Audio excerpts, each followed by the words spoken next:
Hi friends, it's Hannah and I'm really excited to be back with you again for some more artwork creations. We are talking about my very favorite fall Halloween thing this week, and that is pumpkins. I love pumpkins, I love gourds, I think they're the cutest, I like that they're orange, and they are really, really fun to create. There are lots and lots of ways to craft or paint or color a pumpkin. So today I'm going to share with you 5 of my favorite ways to create your own pumpkin. You can try them all, you can try your favorite, but before we get started, I'm going to share with you our family's very favorite pumpkin book. It's called Pick a Pumpkin. It is the best, you guys. Wait till you see these illustrations. They're beautiful, the story is sweet and fun, and it's probably something that you're going to be doing with your family or friends this fall. Creating a jack-o'-lantern, carving pumpkins. Isn't that so much fun to do this time of year? Anyway, let's get started with our story, and then I'm going to lay out for you 5 different choices, and you can decide which way to make a pumpkin, or make yourself an entire pumpkin patch, or maybe a gallery of pumpkins. Okay, here comes our story, Pick a Pumpkin. Pick a pumpkin. Pick a pumpkin from the patch. Tall and lean, or short and fat. Vivid orange, ghostly white, or speckled green might be just right. Pumpkin snugly in your arms, wheel a wagon through the farm. Stop for mugs of spicy punch, toffee apples, sweet to crunch. Homeward from the pumpkin patch, all your goodies stacked in back. Now, brush or wipe your pumpkin clean, rub it smooth and make it gleam. Find the perfect carving space lined with papers, just in case you make a mess. Next, gather other things you need: a bowl, a spoon for scooping seeds, a tool to trace a spooky face, and plastic saws for cutting shapes. Then,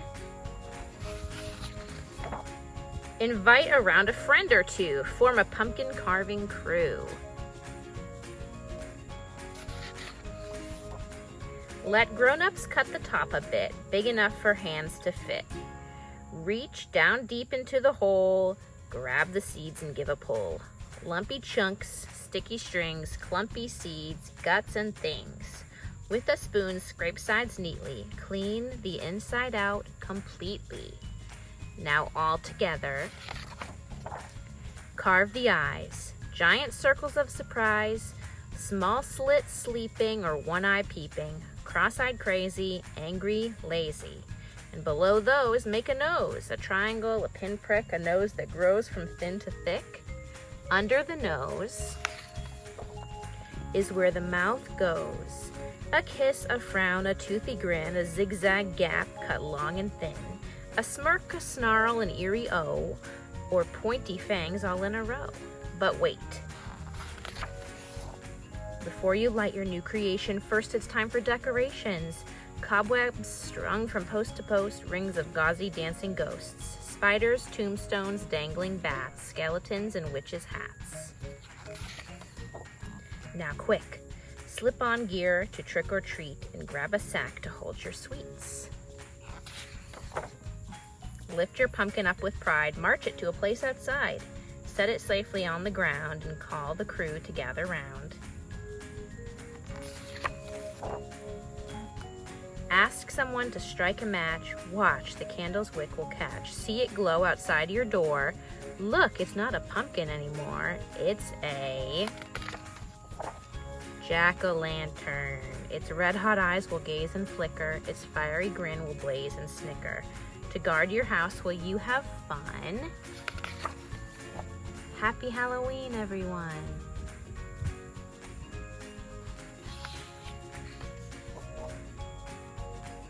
I was hoping to be able to show you for Pumpkin Week the pumpkin patch that I have growing in my very own backyard.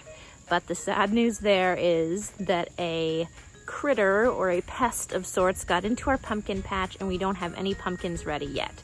But I am going to show you from up here on my porch our pumpkin patch in the yard. You'll be able to see some of the orange flowers showing where some pumpkins grow, but that's really all we have to show for ourselves right now.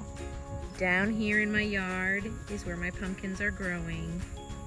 And I'm hoping that one or two of them might survive, but they're definitely not going to be ready in time for Halloween this year. Even though my pumpkins aren't doing very well down in my yard, the good news is that we can use all of our crafting supplies inside to create some fun pumpkins too. Let's get started, friends. All right, as always, before we get started, we want to go ahead and gather all of the supplies that we're going to need for this project. And today, since we're trying 5 different projects at once, we are just gonna go ahead and make a pile of all the stuff that we need, and then we've got it all on the table with us and ready to go. Okay, so here's what we need. Glue, markers, paint, paintbrush, acorns, might have to go outside for this one, and orange paper. Orange paper. If you don't have orange paper, you can also use markers to color your paper orange, or crayons, whatever you have on hand. Or maybe you want to make a white pumpkin or a green pumpkin, like from our story. You can make it really any color you want because it's your pumpkin that you're making. I'm going to use orange today because I think it's so bright and fun. All right, so let's get started. The very first pumpkin that we're going to make is our acorn pumpkin. So for the acorn pumpkin, you of course need an acorn. Do you have any trees that have been dropping these into your yard or your driveway? We have one right over our driveway, so we have lots and lots of acorns waiting for us right outside at our house. What we're going to do to turn this into a pumpkin is use orange paint and a black marker. I have my orange paint stick, and I find these are a little bit easier when I'm working with something small. Or you can go ahead and grab a paintbrush and paint yours orange. It'll work either way, but it is kind of difficult and tricky to paint these acorns all the way around, so make sure you're going slow and give yourself some grace because it might take a few tries. I'll show you what it looks like when it's all ready. And then the last step is to add some jack-o'-lantern eyes onto your acorn pumpkin if you would like to, or you can leave it plain just like this. Tiny cute little pumpkin. And here is mine all finished. I used my black marker to create a jack-o'-lantern face onto the acorn. Really cute, huh? Tiny things are always pretty cute. The next pumpkin creation that we're going to make is a whole pumpkin patch. And what you're going to need for this project is a piece of paper. I'm using orange because I just like it, as I've mentioned. And other than this, a green marker to create some vines on your page. And then you'll need your fist and your paintbrush and some orange paint. Okay, so let's get started. I have my orange paint right here. And what I'm going to do is make a fist, like I said, and dip my paintbrush into the paint and paint my whole fist orange. This might get a little bit messy, my friends. So as you can see, my fist is orange. I'm even gonna add a little bit more so it stands out on my page. And then what we do is take our fist and stamp it onto our page. Give it a little wiggle when you're stamping so that it all stamps down. And there we have a pumpkin growing on our vine. It's kind of hard to see until it dries. And since it's so much fun to use our hands to paint, we're going to do a second pumpkin project using our hands as well. So you'll need all the same things as before, but the technique is a little bit different. I went ahead and drew some green vines on my paper again, and I'm going to use my orange paint and paintbrush to paint just my finger. And you can stamp, stamp, stamp down on your page to create some tiny pumpkins on a vine, or if you want, you could decorate a front porch with finger pumpkins, or you could do 5 pumpkins in a row, however you want to do it, but all you need is your finger and some paint. Which pumpkins do you prefer, the knuckle pumpkins or the finger pumpkins? Send me a message and let me know. I think they're both pretty fun. Okay, now we're gonna set our paints aside and bust out our glue to create a different kind of sculpture-like pumpkin. Here we go. So for this pumpkin, I used my scissors to cut out strips of paper. You're going to need 3 strips to create this pumpkin. You also will need to cut out some jack-o'-lantern shapes. So I did triangles for the eyes and kind of a toothy grin for the mouth. And I also used green paper to cut out a little leaf for the top.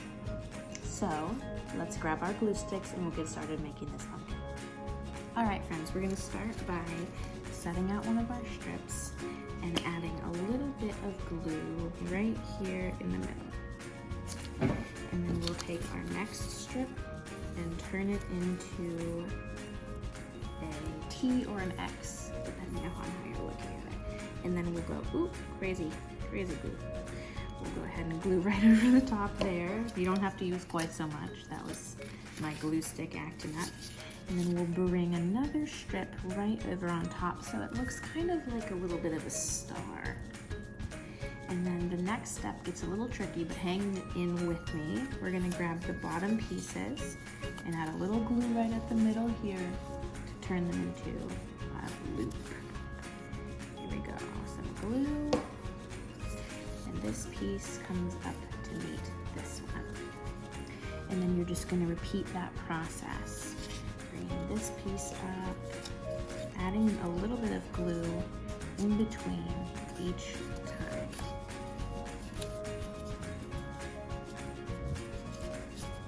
Some more glue, and pull another piece up. As you can see, it's starting to get a bit of a round shape. We're turning each strip into a loop up to the top. And my final one will go on the top.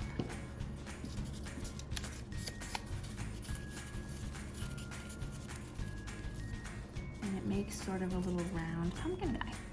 Okay, so here's our pumpkin. It'll sit right in your hand. And now all we have to do is use a little bit more glue. Then glue our jack-o'-lantern pieces right on and a leaf right on the top. And here is the final product. You'll have to let it sit for a bit to dry before you put it out on display or play with it, because the strips themselves are a little bit fragile. But this is a pretty cool pumpkin sculpture, huh? For our final pumpkin of the day, I forgot to mention you'll need a plastic Ziploc bag like this. And I cut out a pumpkin shape to put inside of it. The next thing that you'll need is our paints one last time. Now, you can choose whatever colors you want to go in here. Today, I'm going to mix some white and my orange to make kind of a light orange shade. And we're going to put a little glob of paint inside of the bag and smash the paint around to paint our pumpkin. All right, let's get started. I've always found when painting inside of a plastic bag like that, it's easier to open the zip and let it dry a little bit before you try to pull it out. The paper gets really soggy and wet in there with the paint, and sometimes it'll tear on its way out of the bag. So if you give it a chance to rest inside the bag before you remove it, you might have a better chance not ripping your pumpkin that you've made in there. That can be a little bit tricky to do. All right, my friends, which pumpkin are you going to make first? I'm really excited to find out. Please take some pictures of the pumpkins that you make and have your grown-ups send them to me so that I can share a Star Artist of the Week next time. And without any further ado, let's get started on some pumpkins. Have fun, friends, and I'll see you next week. Happy pumpkining!